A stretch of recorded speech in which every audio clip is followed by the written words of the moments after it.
All right, well, the anti-Trump comedian making her point clear in her vile attacks last night is the host of last night's White House Correspondents' Dinner. Watch this.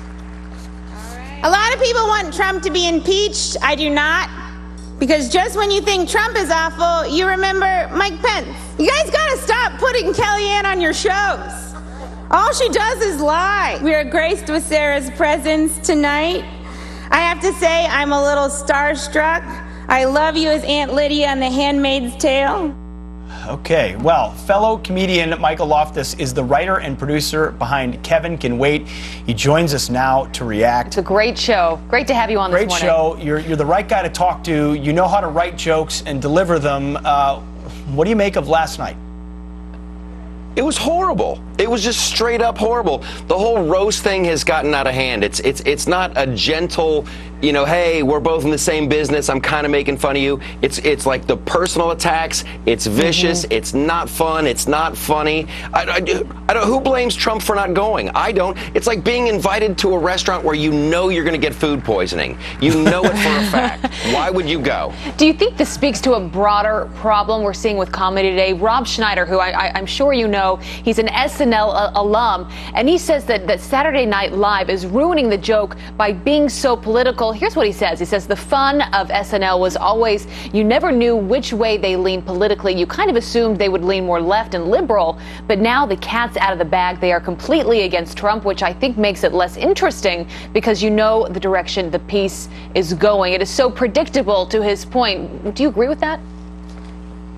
I agree with it 110%. I don't know, Rob. It's like you're watching the same joke over and over and over again. There's zero surprise. Leave it to the writers of SNL to ruin a knock-knock joke. Like, knock knock, who's there? Alec Baldwin, and he hates Trump. It's the same thing. It's predictable and bad. A million years ago, Phil Hartman did a skit where he was Ronald Reagan, and he portrayed Reagan as the smartest man on the planet with unlimited energy. It was hilarious. You need an element of surprise, or it's just not funny.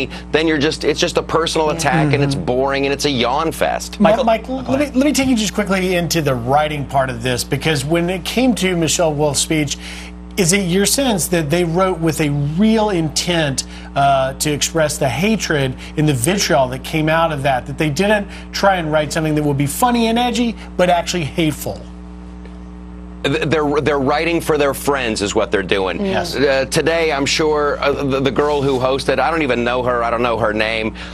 She's going to go to her friends. I said it. I did the joke, and Sarah was right there. It doesn't matter if it's funny. They're not going to entertain. She's not even trying to entertain anybody. She's got an agenda. Yeah. She wanted to hurt people's feelings. She wanted to plant her flag on Mount Hurt a lot and brag about it the next day. Yeah. It's boring and it's sad, and it's not the spirit in which it's supposed to be. A roast is, everybody's supposed to have a good time at the roast, and sadly those days are over. Well, it's just you want to smack the other person down and have an agenda. It's exactly right. I mean, we understand the bias, but it's, as you said, predictable and boring, which is the exact opposite of President Trump at Washington Township in Michigan. Totally unpredictable, but interesting because you never know where he's going to go next. Why can't comedy maybe learn from Trump?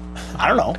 I don't know, but I have more fun watching a Trump rally than I did the White House Correspondents' Dinner. Trump he's a better comic. I know he is. No, it's a great point. Michael Loftus, thanks for being with us, and keep doing your show because it makes us laugh. We need just some refreshing comedy today. Great stuff. Good to see. Thank you, sir. Appreciate it. Hey, we're doing what we can. We have a good time. Thanks, you guys. Awesome. Thanks, Michael. Wait.